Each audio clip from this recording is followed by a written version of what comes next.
subscribe and press the bell icon for new updates. Have you ever seen the rag pickers? Today's story deals in the plight of street children collecting from garbage. They are forced to labor early in life and denied the opportunity of schooling. Cruelty of society and political conditions condemn the children to a life of exploitation. They seek gold in garbage dump. Their life is like a lost spring. As spring season remains for a short time, in same way their childhood also remains for a short period. जी हाँ, तो मैं बात कर रहा हूँ पुस्तक lost spring stories of stolen childhood की।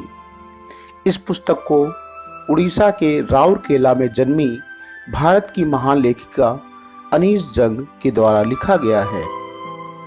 Lost spring का पहला extract sometimes I find a rupee in the garbage है और second I want to drive a car है।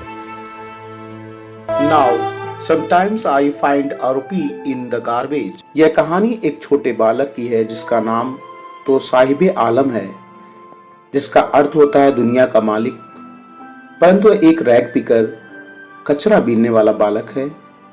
उसने अपना घर बहुत पहले छोड़ दिया था। ढाका के हरे भरे खेतों के बीच बसे अपने घर की याद उसे बिल्कुल नहीं आती है। ढाका जो कि बांग्लादेश में है, उसकी माँ उसको बताती है कि बार बार आने वाले तूफानों ने उनके घर और खेत तबाह कर दिए और यही कारण था कि वे सोने की तलाश में बड़े शहर में आ गए थे।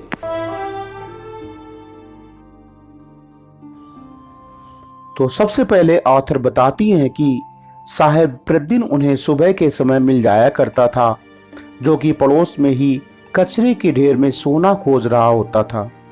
जैसा कि ऑथर ने कहा है, लुकिंग फॉर गोल्ड मीन्स अपने सर्वाइवल के लिए लाइवलीहुड की तलाश करना। एक दिन ऑथर ने साहब से प्रश्न किया कि वह यह काम क्यों करता है। अब साहब दूसरी ओर देखते हुए कहता है कि उसके पास कोई और काम नहीं है। इस पर लेखिका ने बड़े सहज भाव से कहा कि वह स्कूल जाया करे। तो साहब जवाब देता है कि उसके पड़ोस में कोई स्कूल नहीं है, जब वहां बन जाएगा तो वह जाया करेगा। ऑथर मजाकिया ढंग से कहती हैं कि यदि वह एक विद्यालय शुरू करे तो क्या वह पढ़ने आया करेगा। इस पर साहब खुश होकर कहता है कि वह अवश्य आएगा। इस तरह ऑथर ने साहब से एक बड़े सहज भाव में प्रॉमिस किया। अब कई दिन बीत जाते हैं। एक दिन अचानक साहब दौड़ता हुआ आया और ऑथर से पूछता है कि क्या आपका स्कूल तैयार हो गया है। अब तो लेखिका अपने झूठे वायदे पर लज्जित होते हुए कहती है कि स्कूल बनाने में बहुत समय लगता है, परंतु इन बालकों का रूखा जीवन ऑथर के जैसे झूठे वायदों से भरा होता है।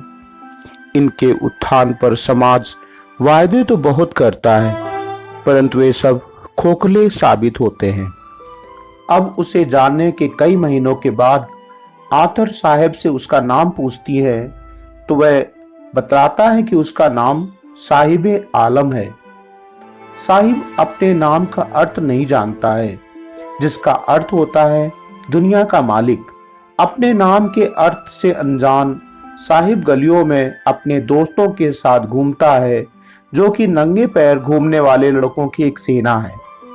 जब ऑथर ने उनमें से एक से पूछा कि तुम चप्पल क्यों नहीं पहनते हो, तो उस बालक ने सादा सा उत्तर दिया कि उसकी माँ उनको टांड से नीचे नहीं उतारती हैं। इस पर एक दूसरे लड़के ने, जो कि बेमेल जूते पहने हुए था, कहता है कि यदि उसकी माँ उन चप्पलों को नीचे उतार भी देगी तो यह उन्हें फेंक देगा।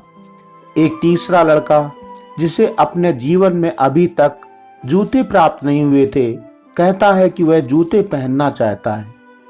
वैसे तो आर्थर ने यात्रा करते समय बच्चों को नगरों में और गांवों की सड़कों पर नंगे पैर चलते हुए देखा था, परंतु आर्थर के अनुसार यह पैसे की कमी के कारण नहीं, वरन नंगे पैर चलना एक परंपरा है। नंगे पैर रहना गरीबी दर्शाने का एकमात्र साधन है। इस लड़के की बात पर जो जूते पहनना चाहता था, आर्थर को ओडिपी के बचपन की कहानी याद आती है। ओडिपी जब बालक था तो वह एक मंदिर के सामने से होकर स्कूल जाया करता था। वह मंदिर के सामने थोड़ी देर रुकता था और जूतों की जोड़ी के लिए प्रार्थना करता था और अंत में उसे जूतों की जोड़ी प्राप्त हो गई। देवी ने उसकी प्रार्थना स्वीकार कर ली थी। अब अधिकतर तो छोटे लड़के जूते पहनते थे, परंतु आर्थर के पड़ोस में रहने वाले कबाड़ियों के बच्चे बिना ही जूतों के रहते थे। साहिब आर्थर को बताता है कि उसे कचरे में कभी कभी 1 रुपया मिल जाता है तो कभी 10 का नोट भी।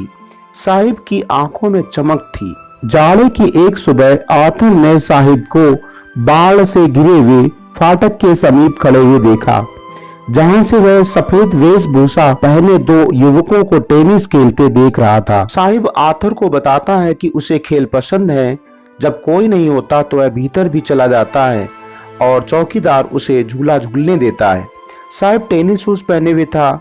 ये जूते उसके गंदे कमीज और निकर पर विचित्र लग रहे थे। वास्तव में किसी धनी लड़के ने इन जूतों को बेकार समझकर फेंक दिया होगा, और क्योंकि एक जूते में छेद था, परंतु साहिब के लिए तो यह स्वप्न साकार होने के समान था। आज सुबह साहिब मिल्क बूथ पर जा रहा था। उसके हाथ में स्टील का कनस्तर था।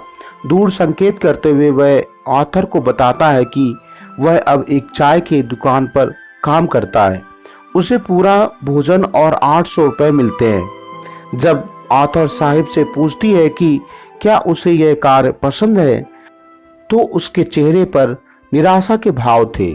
स्टील का कनस्तर उसे भारी प्रतीत होता है, उस प्लास्टिक के थैले की अपेक्षा जिसे वह कंधे पर आसानी से रखकर ले जाया करता था। वह थैला उसका था, परंतु कनस्तर उस दुकानदार का था। साहिब अब अपना मालिक नहीं रह गया था। तो इस तरह से आर्थर बताती हैं कि वास्तव में ये जो रैग पिकर्स, जो कि दिल्ली के बाहरी इलाके में बसे सीमापुरी में रहते हैं, ये लोग अवैध रूप से बसने वाले हैं।